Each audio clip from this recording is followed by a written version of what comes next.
Voilà, bonsoir à tous, amen. Nous sommes heureux de venir dans la maison du Seigneur, amen. Et c'est dans sa maison, on peut le rencontrer. Vous savez qui c'est qu'on peut rencontrer? C'est Jésus. Et c'est vrai qu'en ce moment, on n'entend pas que des bonnes nouvelles, mais ce chant nous dit jour d'espoir, amen. Soirée d'espoir pour toi ce soir, alléluia. Jésus sauve, amen. Et Jésus veut te sauver. Jésus veut sauver chacun d'entre nous ce soir, amen. On va le chanter ensemble. Je vous invite à vous lever à votre place. Amen, ça fait tellement longtemps qu'on ne s'est pas retrouvés qu'on peut se lever pour proclamer le nom de Jésus, amen.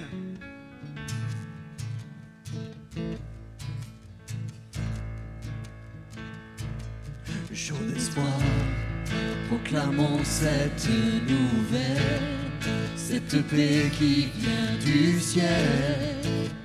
Jésus sort par sa grâce et son amour, il triomphe et nous secoue. Jésus sort. Quel espoir! Quel espoir! Élevons un cri joyeux, nous joignons au chant des cieux, que le monde entende que Jésus sauve. Crions-le, que le monde entende que Jésus sauve. Libéré de nos dettes, il s'est chargé pour guérir et restaurer.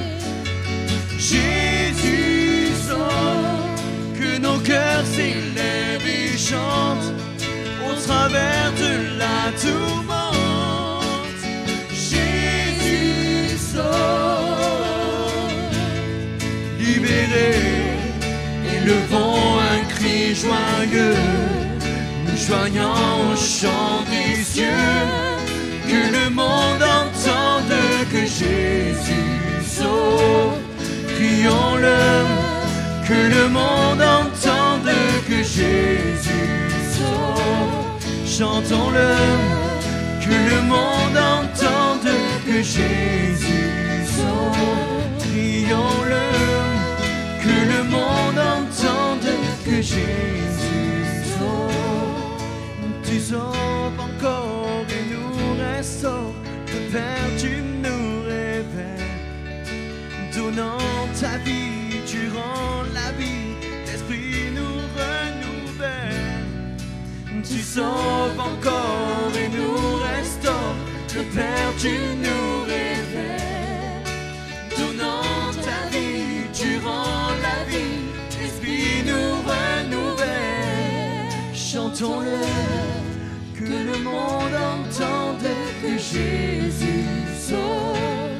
Crions-le, que le monde entende que Jésus sauve. Chantons-le, que le monde entende que Jésus sauve. Oui, crions-le, que le monde entende que Jésus sauve. Oui, crions-le, que le monde entende que Jésus sauve. Dernière fois, crions-le, que le monde entende que Jésus sauve. Amen. Oui, ce soir, nous ne voulons pas nous taire, mais nous voulons le crier haut et fort. Jésus sauve. Alléluia. Et ce chant nous parle d'un chemin. Et il y a plusieurs chemins qui se proposent à toi. Le chemin de la vie ou le chemin de la perdition. Et j'aimerais te dire que le chemin de la vie, c'est celui de Jésus-Christ, manifesté à la croix, alléluia, là où il a vaincu la mort, là où il a vaincu les ténèbres, là où il a vaincu la maladie. Ce soir, tu peux prendre ce chemin, qui est le chemin de la vie. Amen.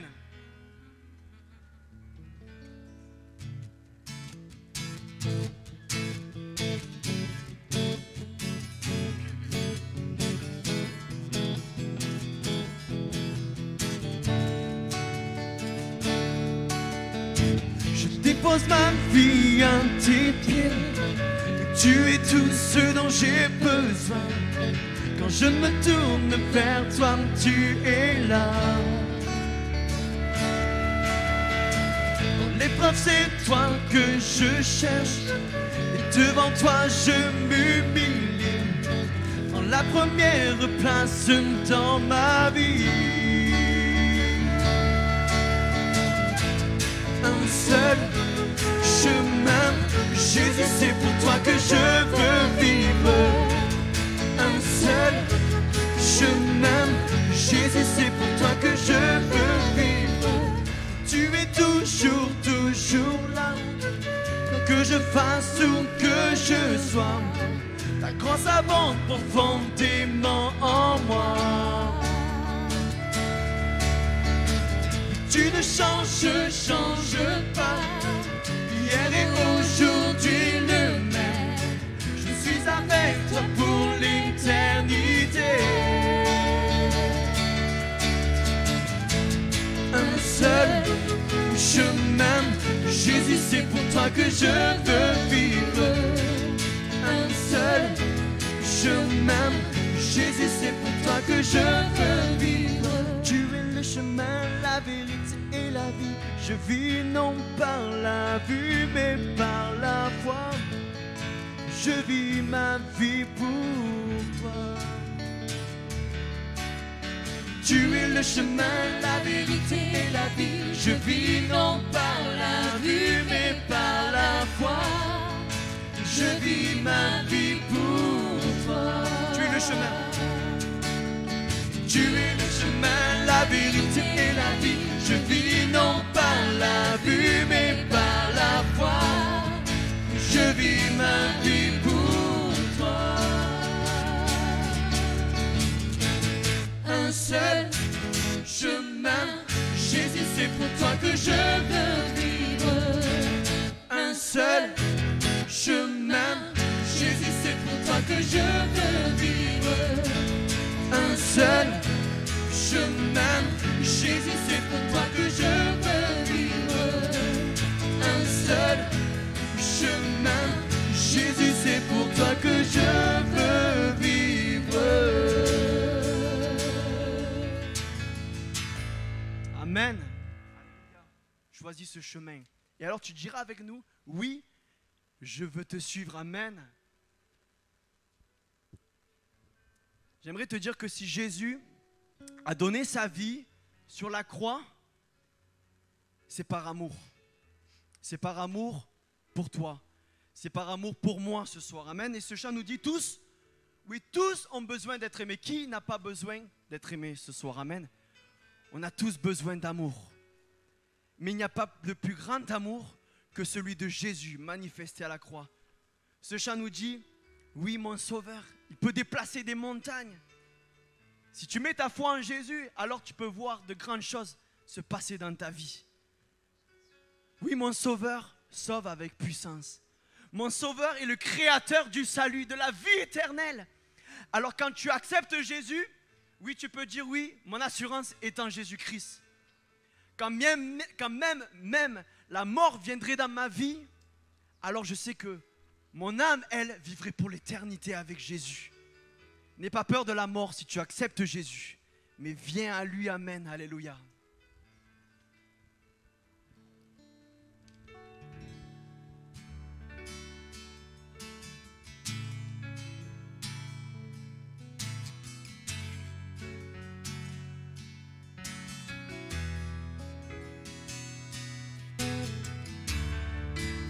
Sans besoin d'être aimé, d'un amour sans limite,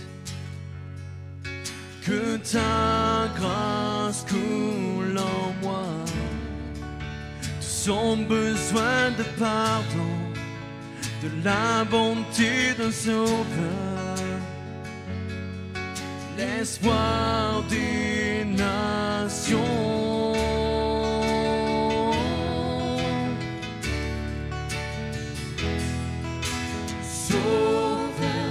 Il déplace les montagnes. Mon Dieu sauve avec puissance. Il sauve avec puissance. Pour toujours, créateur du salut.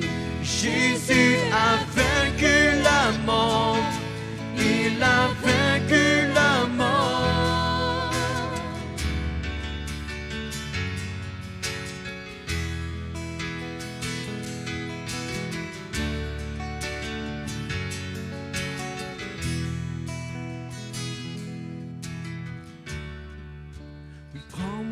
tel que je suis, mes peurs et mes échecs. Oui, prends-moi Jésus et viens remplir ma vie. Je donne ma vie pour te suivre. Amen. Dans tout ce que je crois, et je me soumets.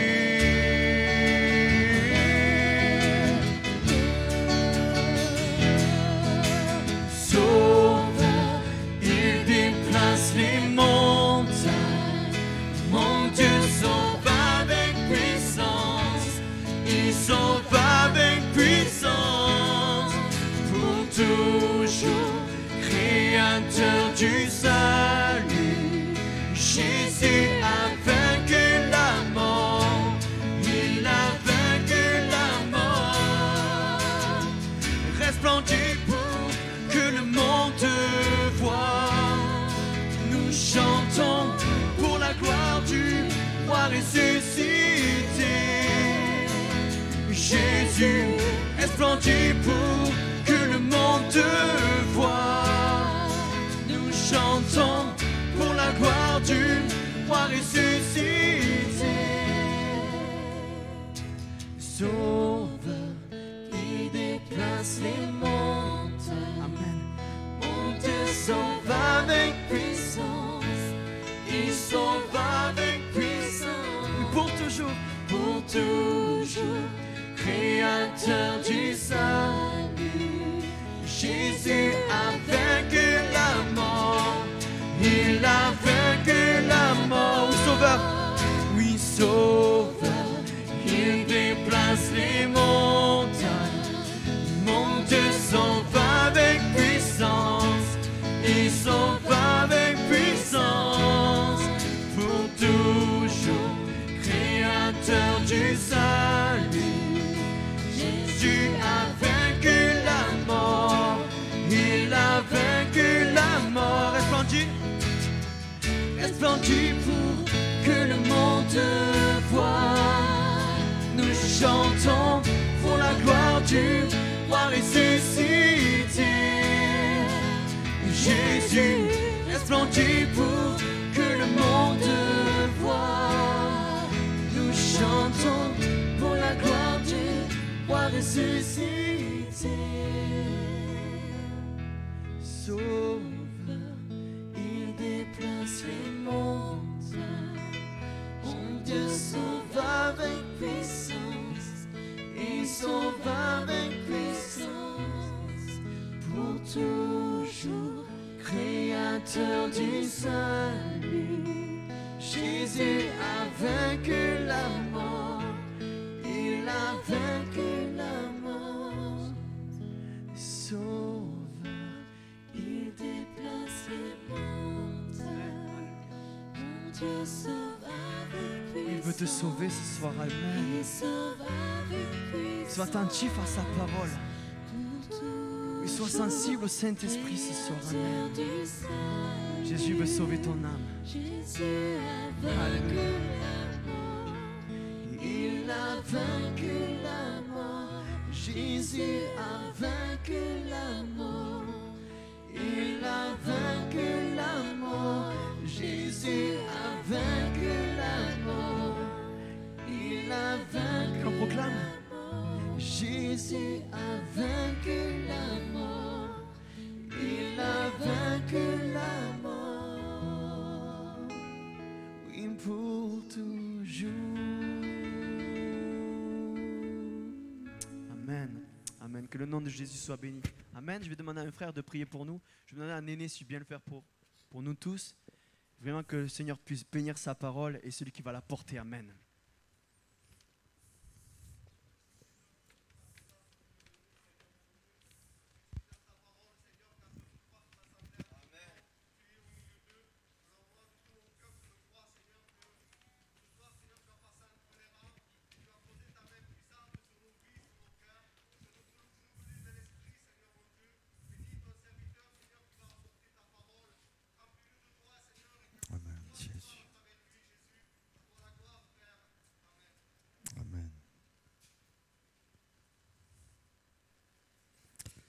Voilà, gloire à Dieu, amen.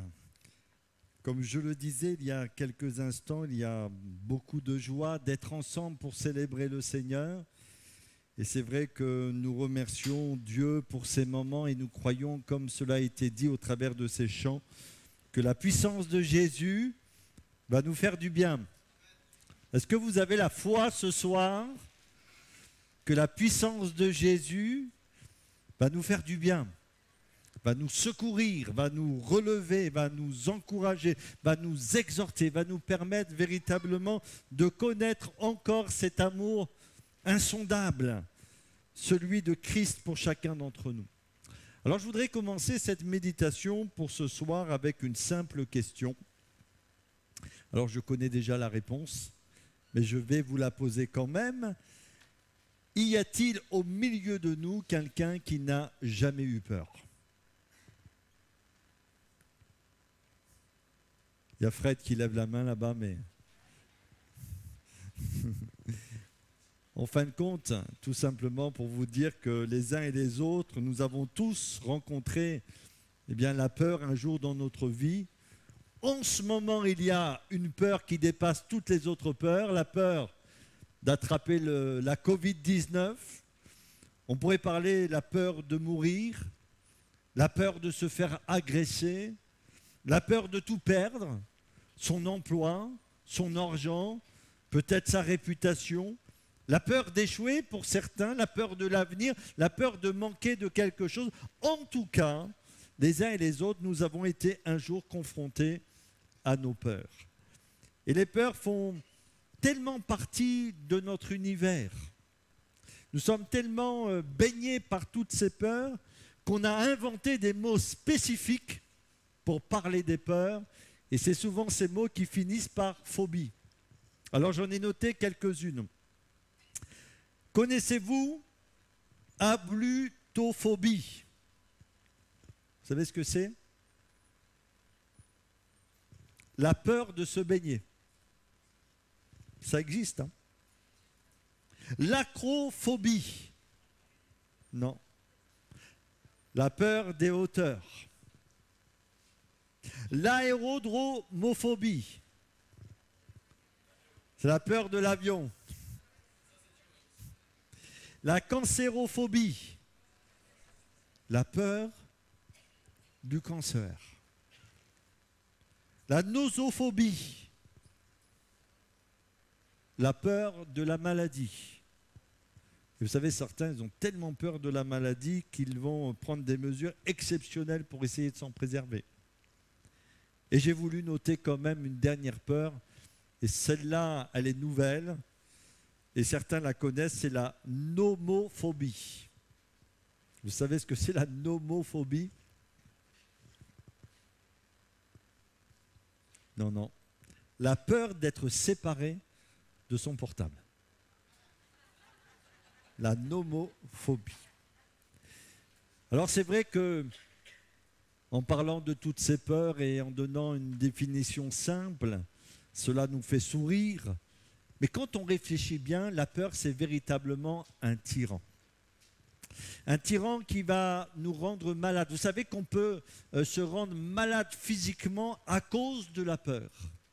Quand on a peur, parfois, cela va avoir des répercussions sur notre corps tout entier. Cela peut nous donner des maux de tête, des maux d'estomac. Cela peut engendrer véritablement des dysfonctionnements dans notre biologie. Elle nous rend amnésiques aussi, la peur. Et j'ai rencontré quelqu'un comme ça qui avait complètement oublié une partie de son passé, jusqu'au jour où cela a refait surface. La peur aussi peut nous amener à perdre nos moyens. Vous savez, quand vous êtes dans un examen et que vous êtes rempli de stress, vous avez peur, eh bien vous pouvez perdre en un instant toutes vos capacités et même votre mémoire. C'est terrible parce que la peur va vous paralyser. La peur va vous amener aussi parfois à déformer la réalité. Voir le mal où il n'y est pas. Et peut-être même grossir les choses. Vous connaissez cette histoire des enfants d'Israël lorsqu'ils ont été visiter le pays de Canaan et ils vont revenir, ils vont dire à leurs yeux nous étions comme des sauterelles. à cause de la peur, ils avaient déformé complètement la réalité. La peur nous empêche de vivre. Attention, je ne sais pas ce qui va m'arriver demain. Elle nous empêche de réussir. Et on voit parfois certaines personnes qui ont des talents, des capacités, tous les moyens pour réussir, mais à cause de la peur, elles sont freinées et elles ne connaissent pas le succès. La peur nous prive du bonheur. La peur nous prive de la joie. La peur va même ternir parfois nos relations les uns avec les autres. On va soupçonner le mal là où il n'y est pas. Et à plusieurs reprises, les disciples ont eu peur. Et je voudrais lire avec vous 2 passages de la Bible parce que nous allons parler ce soir de la puissance merveilleuse de notre Seigneur Jésus qui est capable de nous délivrer de toutes nos frayeurs. Alléluia! Et même si des peurs tenaces sont présentes dans notre vie, ce soir, dans le nom de Christ, nous pouvons être pleinement délivrés parce qu'il a vaincu toutes ces choses à la croix du Calvaire. Alors on va lire un premier passage dans 1 Jean chapitre 4 verset 18. Est-ce que le verset va s'afficher? Je ne sais pas. Non, il ne va pas s'afficher ce soir. 1 Jean chapitre 4 verset 18. Si vous avez apporté votre Bible, si vous avez l'application pour lire la Bible, on va trouver cette parole merveilleuse de la part de notre Dieu pour chacun d'entre nous. 1 Jean 4, verset 18. Il nous est dit ceci: la crainte n'est pas dans l'amour, mais l'amour parfait bannit la crainte. Car la crainte suppose un châtiment, et celui qui craint n'est pas parfait dans l'amour. Pour nous, chrétiens, et pour vous peut-être ce soir, cela va être l'occasion de rencontrer Jésus. Nous l'aimons, nous aimons le Seigneur Jésus, nous aimons Dieu parce qu'il nous a aimés le premier. Et retenons, la crainte n'est pas dans l'amour, mais l'amour parfait bannit la crainte dans nos cœurs. Et puis un deuxième passage qui me semble intéressant aussi de partager avec vous ce soir parce que je l'ai dit, à nombreuses reprises, les disciples ont été saisis de frayeur, ont été saisis de peur, et on voit que dans l'histoire, en fin de compte, dans leur vie, Jésus s'est levé d'une manière puissante pour bannir les craintes de leur cœur. Et on va lire un passage dans Matthieu chapitre 14, verset 24. Matthieu chapitre 14, verset 24. Alors je vous lis ces quelques versets de l'Écriture. La barque, déjà au milieu de la mer, était battue par les flots, car le vent était contraire. À la 4e veille de la nuit, Jésus alla vers eux, marchant sur la mer. Quand les disciples le virent marcher sur la mer, ils furent troublés et dirent: c'est un fantôme. Déjà, il y a une première peur pour eux, bien de croire qu'il y avait un fantôme qui se présentait à eux.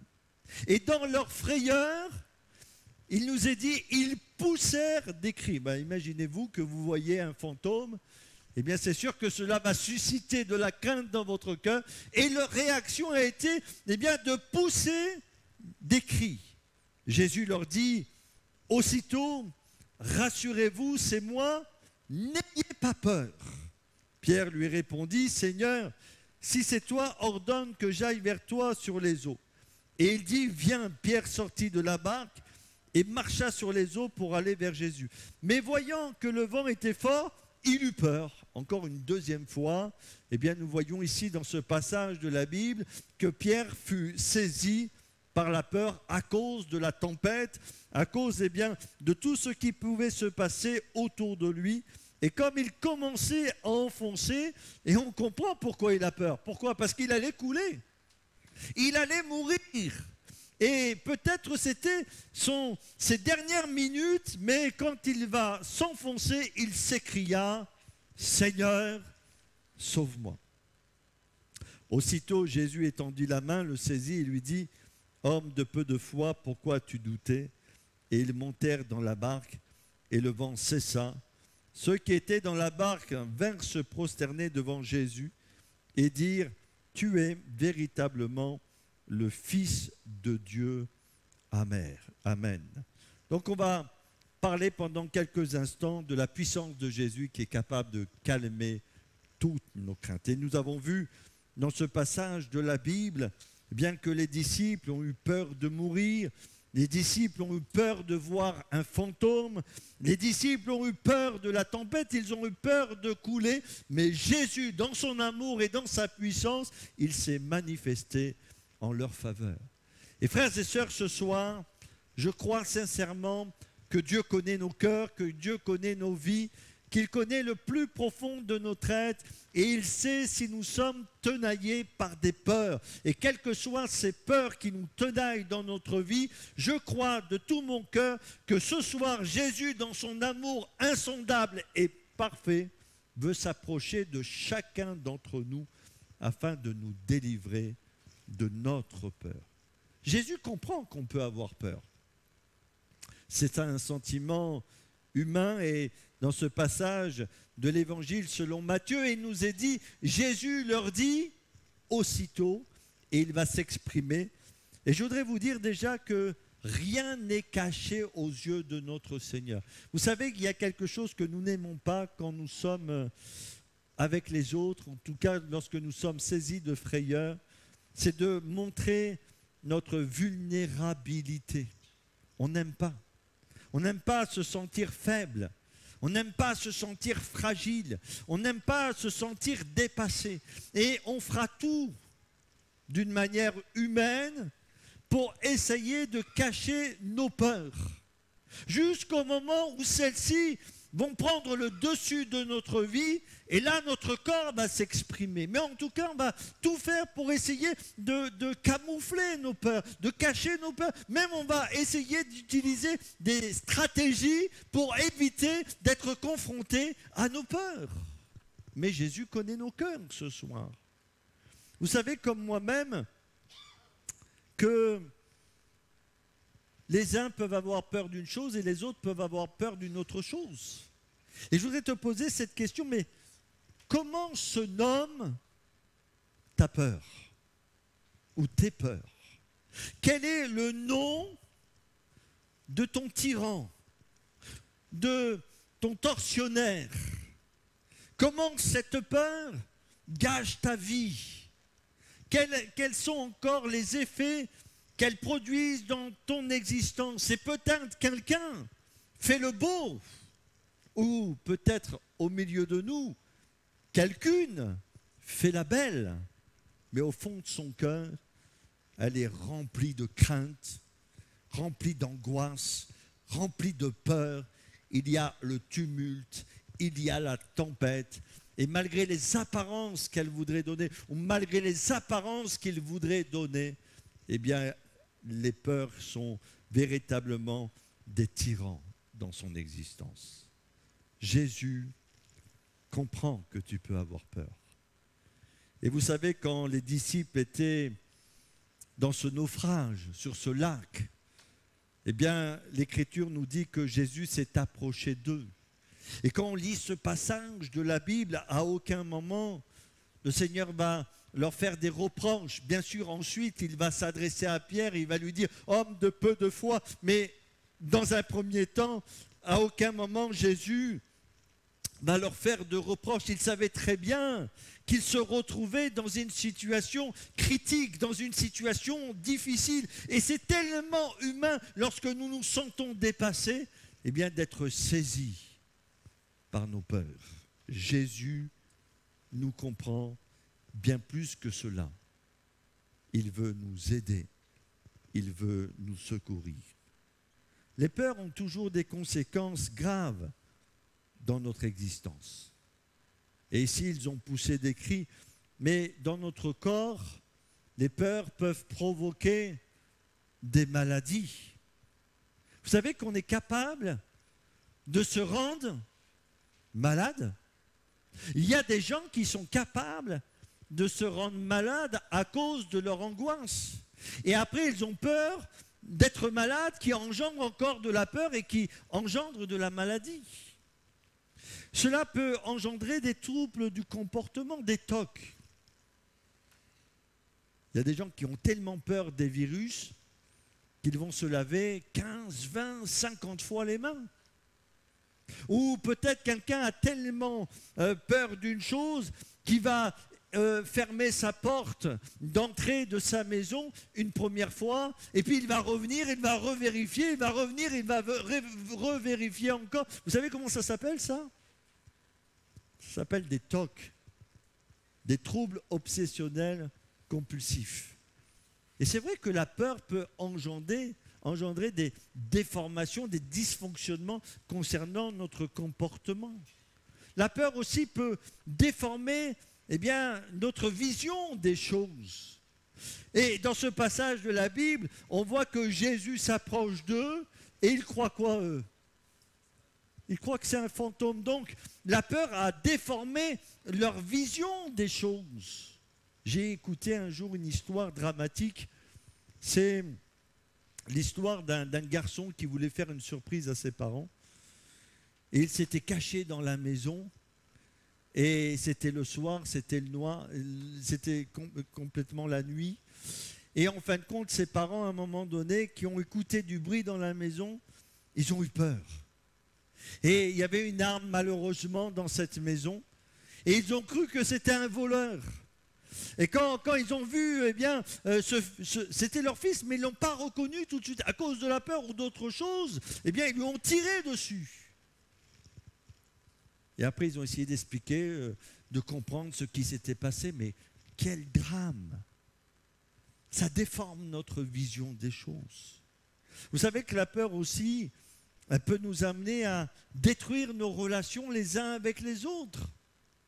Quand on a peur, qu'est-ce qu'on fait? On se met sur la défensive.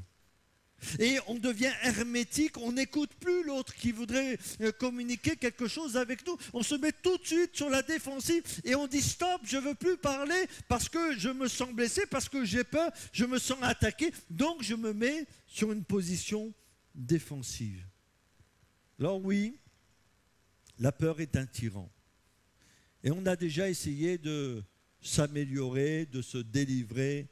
Mais vous savez, quand on est saisi par une phobie, par une angoisse, par une peur, on a beau essayer de nous raisonner, rien n'y fait. Et même si vous avez quelqu'un à côté de vous qui essaie de vous raisonner en vous disant « Oh, mais non, ne t'inquiète pas, ne crains pas, etc. » Rien n'y fait. On a besoin de l'action puissante du Saint-Esprit dans notre vie. On a besoin de l'action de Jésus qui va venir au plus profond de nos cœurs pour nous délivrer de toutes ces frayeurs, de toutes ces peurs qui peuvent être là dans notre vie et qui gâchent notre existence. Et je voudrais encore répéter cette question pour toi ce soir, mon ami. Quel est le nom de ta peur? Quel est le nom de ton tyran? Le Seigneur Jésus est là ce soir. Et si nous sommes là, ce n'est pas par hasard. Il connaît parfaitement notre cœur, il connaît ton cœur, mais ce soir, il est capable de te délivrer une fois pour toutes pour que tu puisses vivre dans cette liberté à laquelle il t'appelle. Ne vis plus dans tes peurs, mais laisse Jésus changer profondément ton être. Il est le prince de la paix. Il nous donne sa paix non pas comme le monde pourrait la donner, mais comme lui seul est capable de le faire. Et quand Jésus met la paix dans notre cœur, personne ne peut nous ravir cette paix parce qu'elle dépasse toute intelligence et toute conception humaine. L'opposé de la peur, c'est quoi? La paix. J'avais choisi un autre mot, un autre concept, un autre principe de la peur. Moi, je crois que c'est la confiance, c'est la foi. Et Jésus va leur dire, et ces mots sont tellement forts. Il y a véritablement une puissance merveilleuse dans la parole de notre Seigneur Jésus. Et que si nous permettons ce soir au Saint-Esprit de nous révéler la teneur et la puissance de ces paroles pour notre vie, bien des choses vont changer. Jésus dit, rassurez-vous, rassurez-vous, c'est moi, n'ayez pas peur. Rassurez-vous, c'est moi, n'ayez pas peur. Et dans ces quelques mots, il y a toute la puissance divine pour nous accorder la grâce dont nous avons besoin ce soir pour être délivrés. Déjà, c'est moi. Qui est Jésus pour nous? Quand Jésus dit « c'est moi » à ses disciples, ils savent très bien qui est Jésus. Ils ont commencé à cheminer avec lui.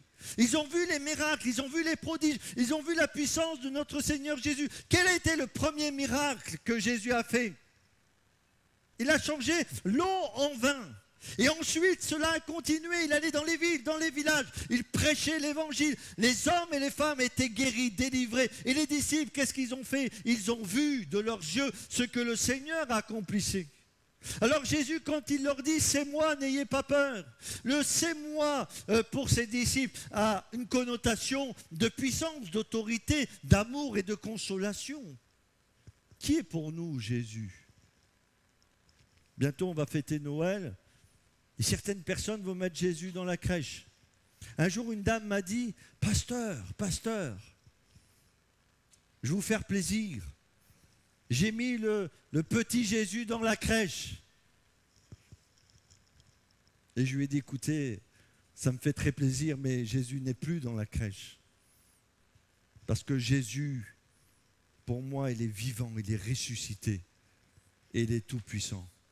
Et c'est vrai qu'il a pris un jour le corps d'un homme. Mais maintenant, il est couronné de gloire et d'honneur. Qui est pour nous Jésus? Quelqu'un dira Jésus, eh bien c'est un homme historique. D'autres personnes vont nous dire, mais Jésus, c'est un faiseur de religion. Pour d'autres personnes, ils vont nous dire, mais Jésus, c'est un mythe, c'est un conte. Mais pour toi, qui est Jésus? Pour moi, c'est le Fils de Dieu, alléluia. À quel autre irions-nous d'autre qu'à toi? Tu as les paroles de la vie éternel, c'est moi. Et quand plus on connaît Jésus, plus on a une relation personnelle intime avec le Seigneur Jésus, plus nos cœurs peuvent être dans la paix, parce que nul ne peut nous ravir de sa main puissante. Amen. Il dit aussi, n'ayez pas peur. C'est-à-dire, j'ai la puissance pour vous sauver, et c'est ce qui va se passer dans ce passage de la Bible. Un mot de Jésus suffit pour faire taire la tempête. Un mot de Jésus et je suis délivré, je suis guéri. Un mot de Jésus et ma vie est transformée. Un mot de Jésus et je suis rempli du Saint-Esprit. N'ayez pas peur. En d'autres mots, faites-moi confiance. Mettez votre foi en moi. Abandonnez-vous pleinement entre mes mains et vous verrez ce que je suis capable de faire dans votre vie. Vous savez, quand on regarde qu'à nous-mêmes, et plus on regarde à nous-mêmes, plus on est pétri de nos peurs. Et moins on se sent à la hauteur. Et détournons nos regards de nous-mêmes. Arrêtons de mettre cette confiance en nous-mêmes, mais mettons notre confiance dans le Fils de Dieu qui règne d'éternité en éternité. Alors les promesses de Dieu sont puissantes pour vaincre nos peurs. Avez-vous peur de mourir? Alors si vous êtes chrétien, normalement, on peut dire merci Seigneur, tu m'as réservé une place dans ton ciel de gloire. Jésus dit, je m'en vais vous préparer une place. Si tu es chrétien, ton nom est inscrit dans le livre de vie. Alléluia. Si tu es chrétien, tu as une espérance glorieuse, merveilleuse pour l'éternité qui est attachée à ce salut que Jésus t'a accordé. Mais peut-être quelqu'un n'a pas cette espérance ce soir. Et quelqu'un, quand il pense à la mort, quand il envisage la mort, quand il entend parler de la mort, quand quelqu'un décède autour de lui, quand il pense peut-être au passé et qu'il se rappelle un être cher qui est parti dans l'au-delà, il est plein de crainte. Savez-vous que Jésus nous promet la vie éternelle? La Bible nous dit que Dieu a tant aimé le monde qu'il a donné son Fils unique, afin que quiconque croit en lui ne périsse pas, mais qu'il ait la vie éternelle. Et Michael nous a conduits dans des chants tout à l'heure qui nous parlaient de la croix. Et il y a une espérance merveilleuse qui dépasse tout ce que ce monde pourrait nous proposer, la vie éternelle que nous retrouvons dans la Bible pour celui qui se repent de ses péchés et qui croit de tout son cœur que Jésus à la croix du Calvaire a payé le prix pour qu'il soit pardonné. Il n'y a que la vie éternelle qui peut nous sortir de la peur de la mort. Vous savez, rien. Les gens accumulent des richesses sur cette terre, mais vous savez, on est venu dans ce monde sans rien, hein. Et nous repartirons sans rien. Il y a quelqu'un qui a dit, on n'a jamais vu de coffre-fort suivre des corbillards. Parce que ceux qui restent, ils savent très bien s'en occuper. Et puis de toute façon, hein, vous savez, ils ne vont pas aller plus loin que la terre. Donc ça parle bien. Mais Jésus est là pour nous donner la vie éternelle. Et mon ami, ce soir, si tu veux connaître, si tu veux goûter à cette promesse de la part de Dieu, viens sincèrement à Jésus. Dis-lui que par toi-même, tu ne peux pas laver ton cœur de ses péchés. Dis-lui franchement, eh bien, que malgré tous tes efforts, tu es incapable de te changer. Et puis dis-lui, quand tu regardes à ton passé, toutes ces choses qui te culpabilisent, qui te tiennent et qui te tirent vers le bas. Dis-lui tout, ne cache rien à ce Sauveur extraordinaire. Confesse tes péchés, confesse tes fautes, confesse tes manquements, mais crois aussi que Christ sur la croix du Calvaire t'a pardonné et que tu peux recevoir ce salut. Et il y a un mot merveilleux que j'aime, que je chéris de tout mon cœur dans les Écritures, c'est le mot justifié.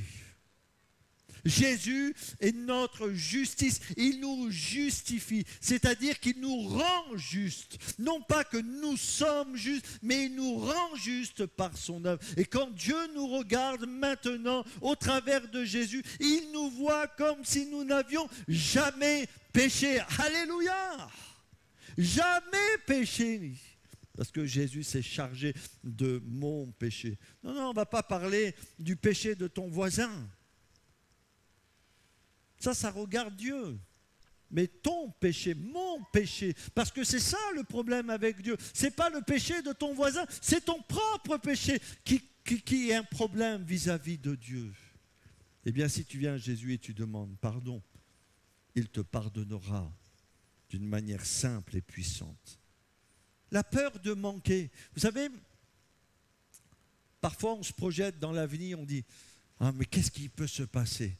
Il y a tellement de choses qui peuvent se passer dans l'avenir. Et parfois on regarde l'avenir et l'avenir nous fait peur.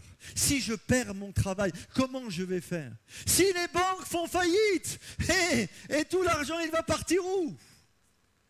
Donc parfois, quand on regarde l'avenir, on peut être saisi de toutes sortes de peurs. Et j'ai noté un verset qui nous dit ceci, « Ne vous inquiétez donc point. » Dans Matthieu chapitre 6, verset 31, « Et ne dites pas que mangerons-nous, que boirons-nous, de quoi nous serons vêtus, car toutes ces choses, ce sont les païens qui les recherchent. Votre Père céleste sait que vous en avez besoin.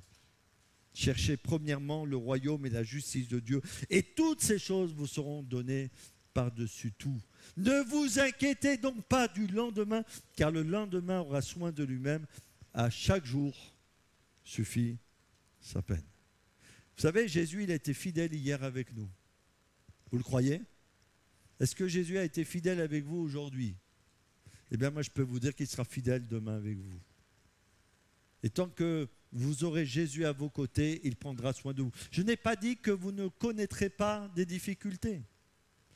Il y a des gens qui prêchent un évangile, on va dire un évangile faux, parce qu'ils disent aux gens, venez à Dieu et vous verrez, tout sera merveilleux, tout sera beau, vous n'aurez plus de problème, vous n'aurez plus de problème d'argent, vous n'aurez plus de problème avec les autres, vous allez être dans une vie extraordinaire. C'est vrai que Dieu nous donne une vie merveilleuse, mais il ne nous dit pas que nous n'aurons plus de problème, mais il nous promet d'être avec nous tous les jours. Et si Jésus est là avec nous tous les jours, il va s'occuper de nous, il va prendre soin de nous, il va nous éduquer et il va nous permettre d'être victorieux. La peur de l'échec. Il y a des gens qui font rien et qui s'imaginent que si elles faisaient les choses, elles réussiraient, mais parce qu'elles ont peur de faire les choses et parce qu'elles ont peur de l'échec, elles préfèrent rien faire. C'est sûr que si vous ne faites rien, vous ne pouvez pas échouer. Vous ratez votre vie, ça c'est autre chose. Mais il y a des gens qui ont tellement peur de l'échec qu'ils préfèrent rien faire. Alors il faut mieux essayer de faire et se tromper et recommencer et ensuite réussir avec l'aide de Dieu que rien faire. Mais on peut être parfois vraiment prisonnier de la peur de l'échec. Un homme un jour a connu l'échec, c'est Pierre. Et il va dire au Seigneur Jésus, nous avons travaillé toute la nuit sans rien prendre. Seigneur, moi on est découragé. On a essayé. Toute la nuit on s'est débattu. On n'a rien pris, il était pêcheur professionnel. Et c'est lamentable. Notre vie vraiment c'est une catastrophe. Et Jésus va lui dire, jetez les filets. Il va dire, voilà, toute la nuit on n'a rien pris. Mais sur ta parole, je jetterai le filet. Et quand ils ont obéi à la parole de Dieu, ils ont été bénis abondamment. L'être humain est parfois orgueilleux. Et c'est vrai que la vie nous donne de bonnes leçons d'humilité. Et la meilleure façon de rester humble, c'est de se rendre compte que nous devons toujours dépendre de Dieu pour la bénédiction ici-bas. La peur de faire du mal, de ne pas tenir ses promesses. Et il y a des gens qui disent, mais moi je voudrais bien m'engager avec Dieu, mais je ne suis pas sûr de tenir, d'aller jusqu'au bout, parce que je me connais, parce que j'ai déjà chuté, je suis déjà tombé. Mais comment je vais faire pour réussir à aller jusqu'au bout de la course? J'ai peur. Et si je m'engage, j'ai peur de ne pas tenir ma promesse devant le Seigneur. Et Paul a dit ceci un jour, « Misérable que je suis, qui me délivrera du corps de ce mort ?» C'est-à-dire qu'il se rendait compte qu'il y avait un combat permanent dans son cœur. Il y avait un combat entre ce qu'il désirait et ce que sa chair faisait ou ce que sa chair voulait. Et il y avait ce combat permanent dans son cœur jusqu'au moment où il va dire « Gloire à Dieu !» C'est Jésus qui est capable de me délivrer. Et peut-être quelqu'un se retrouve dans cette situation-là. Il a peur de ne pas tenir ses promesses. Et il sait très bien qu'il est un misérable. Mais fais confiance au Seigneur Jésus. Lui, il sera capable de te tenir si tu laisses ta main faible dans sa main puissante et merveilleuse. La peur des épreuves. Oui, on peut dire oui. On a peur parfois de ce que l'avenir nous prépare. Dans Hébreux 13, verset 6, il nous est dit ceci. C'est donc avec assurance que nous pouvons dire, et là, ce verset-là, vous pouvez le marquer dans votre Bible, sur votre frigo, sur votre placard, ou partout où vous voulez. Hébreux chapitre 13, verset 6, c'est donc avec assurance que nous pouvons dire, le Seigneur est mon aide. Je ne craindrai rien. Que peut me faire un homme? Le Seigneur est mon aide. On ne sait pas comment l'avenir va se dérouler. Il y a plein de choses qui sont dites en ce moment concernant l'avenir. On a l'impression que nous sommes en train de perdre petit à petit certaines libertés. Mais la Bible nous dit, le Seigneur est mon aide. Je ne craindrai rien. Que peut me faire un homme? Et puis je vais terminer cette méditation, la peur des ténèbres. Et vous avez vu, ils ont cru voir un fantôme et ils ont été dans la frayeur. Et c'est vrai qu'il y a un monde spirituel qui existe, un monde ténébreux qui peut engendrer dans la vie des êtres humains de grandes frayeurs, de grandes angoisses. Et ils peuvent se sentir très petits par rapport à ces puissances. Il y a encore une promesse de la Bible. Et je vous partage cette promesse. Dans 1 Jean chapitre 4, verset 4, il nous est dit ceci. Parce que celui qui est en vous est plus grand que celui qui est dans le monde. Celui qui est en nous est plus grand que celui qui est dans le monde, plus grand que l'ennemi de notre âme, plus grand que toute la puissance des ténèbres qui voudrait se liguer contre nous. C'est Jésus. Alors, mon ami, Jésus, dans son amour insondable, pour toi, veut s'approcher de toi, tout près de toi, pour te délivrer de tes peurs, que tu sois libre. On va avoir un petit moment de prière. Je vous invite à baisser vos têtes, à fermer vos yeux. Les musiciens peuvent venir pendant ce temps, je vais prier. Et peut-être quelqu'un au milieu de nous a peur de quelque chose. Eh bien, simplement, je voudrais prier avec vous. Je vous invite peut-être à lever votre main à votre place pour que je puisse prier avec vous. Voilà, on a les têtes baissées, les yeux fermés. Est-ce que quelqu'un ce soir a besoin de la prière parce qu'il a peur? Oui, vous pouvez baisser votre main. Amen. Est-ce qu'il y a quelqu'un d'autre qui aurait besoin de la prière parce qu'il a peur dans son cœur, pour une peur bien précise, pour que Jésus le délivre? S'il y a une autre personne, qu'elle se manifeste afin que je prie et que je demande au Seigneur. Est-ce que tu as besoin de la vie éternelle, du pardon de tes péchés? Tu peux aussi lever ta main pour qu'on prie pour toi, pour que Dieu te bénisse. Amen. Merci Seigneur pour ta grâce. Merci pour ta puissance et ton amour. Merci parce que nous croyons de tout notre cœur que tu es celui qui nous délivre de toutes nos frayeurs. Et je crois encore ce soir que ces versets de la Bible, que ta parole va rester marquée profondément dans nos cœurs. À toi, la louange et la gloire, Père, dans le nom de Jésus. Amen. Amen.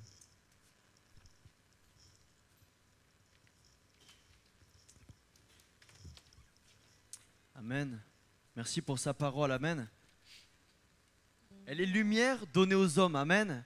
Et que j'espère que ce soir, cette parole-là a éclairé ta vie. Amen. Ce chant qui nous dit « Jésus, je te suivrai ».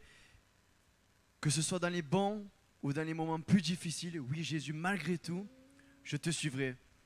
Et que ce soit dans les moments difficiles, oui, quand tu diras Jésus, je te suivrai, et là, ce sera Jésus qui dira oui, c'est moi. Je suis avec toi, je suis là. Comme nous l'a rappelé Sébastien ce soir. Amen.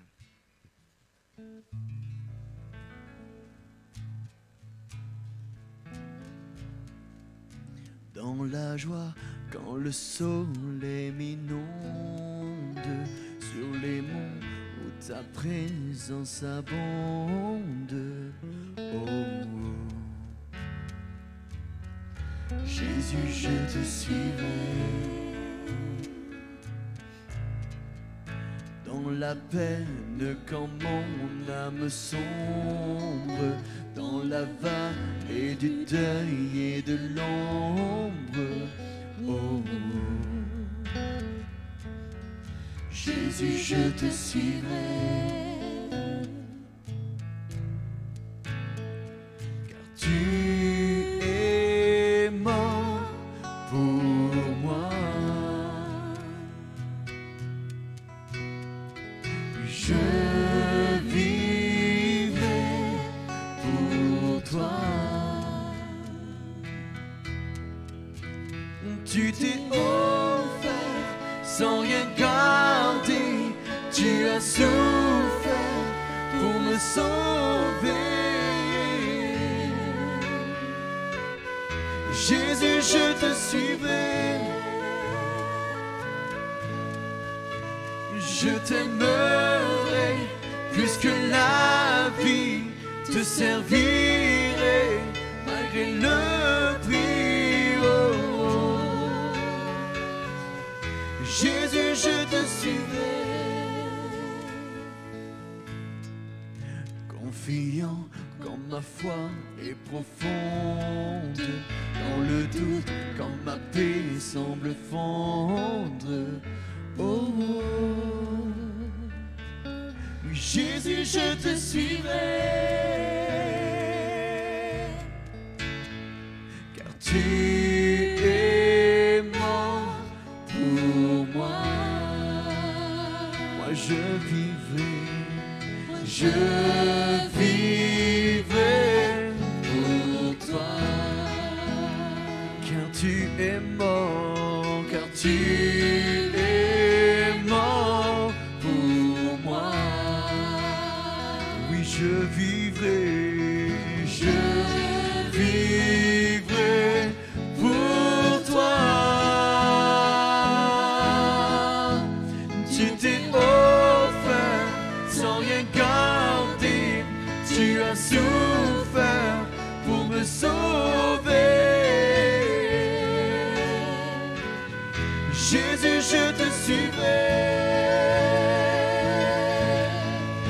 je t'aimerai plus que la vie, te servirai malgré le prix. Oh, oh. Jésus, je te suivrai. Oh, oh, oh, oh. Jésus, je te suivrai. Oh, oh, oh, oh, oh. Jésus, je te suivrai. Amen. Seigneur, merci Jésus pour ces moments. Merci Jésus pour sur ces instants, Seigneur Jésus, où tu as parlé, Seigneur Jésus. Merci pour ta présence, pour ton esprit. Merci pour ton amour déversé en nous, Jésus. Et nous te rendons toute la gloire, Seigneur Jésus, qui te revient, Seigneur Jésus. Veuille, Seigneur mon Dieu, nous raccompagner chacun à nos maisons, Seigneur Jésus. Garde-nous sur la route, Seigneur Jésus. Garde-nous dans nos voitures, Seigneur mon Dieu. Bénis nos foyers, bénis nos familles, Seigneur mon Dieu. Bénis nos maisons, Seigneur Jésus. À toi la gloire, Seigneur Jésus. Viens bénir ce week-end, bénis la journée de demain et la journée de dimanche. Sois béni notre Sauveur. Amen. Amen. Alléluia. Bonne soirée à chacun. Nous vous souhaitons aussi un bon week-end et on vous dit à dimanche. On va sortir rangée par rangée. On ne perd pas les bonnes habitudes. Donc la rangée A, vous pouvez vous lever. Vous pouvez sortir sur la sortie de gauche. Voilà là, la rangée A.